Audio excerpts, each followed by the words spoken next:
What is up, YouTube? It's your boy Yayo Gano coming at you today with another reaction like I'm Al Capone. You know what I'm saying? I'm selling them drugs, I'm selling them bloods, I'm on the dogs. Yeah. Let's get into the video. Shoot.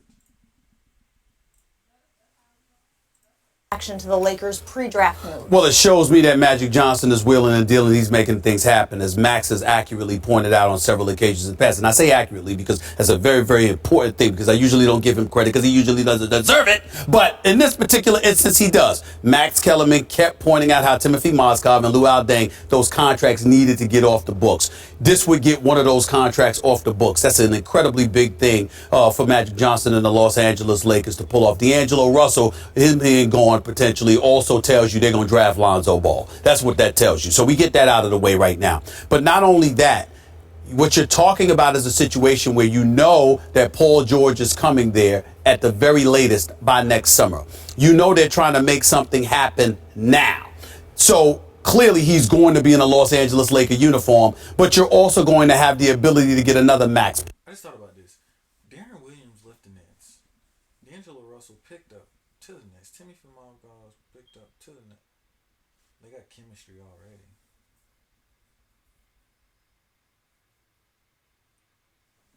Good trade, in my opinion. Player, which forces you to think about LeBron James potentially in a Los Angeles Lakers uniform, which I still think is somewhat of a long shot for a variety of reasons that we'll get into in the hours, days, and weeks ahead.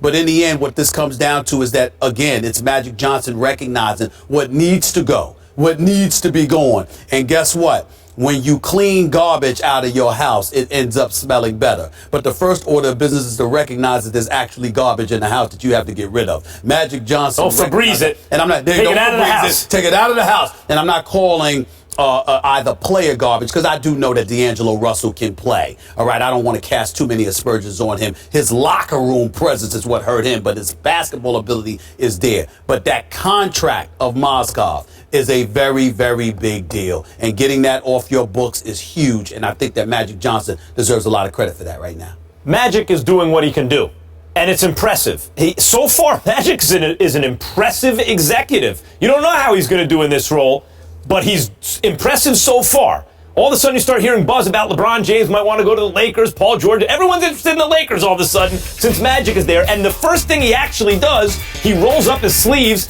and moves Mozgov's contract off the books. As Stephen A. says, he uses D'Angelo Russell, who I don't think they were crazy about in the locker room, maybe not even in terms of his progress, right, as a point guard, as a guard, period, because they moved him off ball at times. And they used whatever value he had to leverage themselves out of Mozgov's contract. And they get Brook Lopez back this year. So if they have Brook Lopez, if they eventually deal for a guy like Paul George, all of a sudden they have an offense. Interesting. And if they like Brook Lopez, they can even keep him going forward. They have his bird rights. If they trade for Paul George, they have his bird rights, all those sorts of things. So you covered that. This is what I got to get into right now, because it drives me crazy. I was doing radio for almost 6 years with Marcellus Wiley in L.A. We were the home of the Lakers, afternoon drive, home of the Lakers.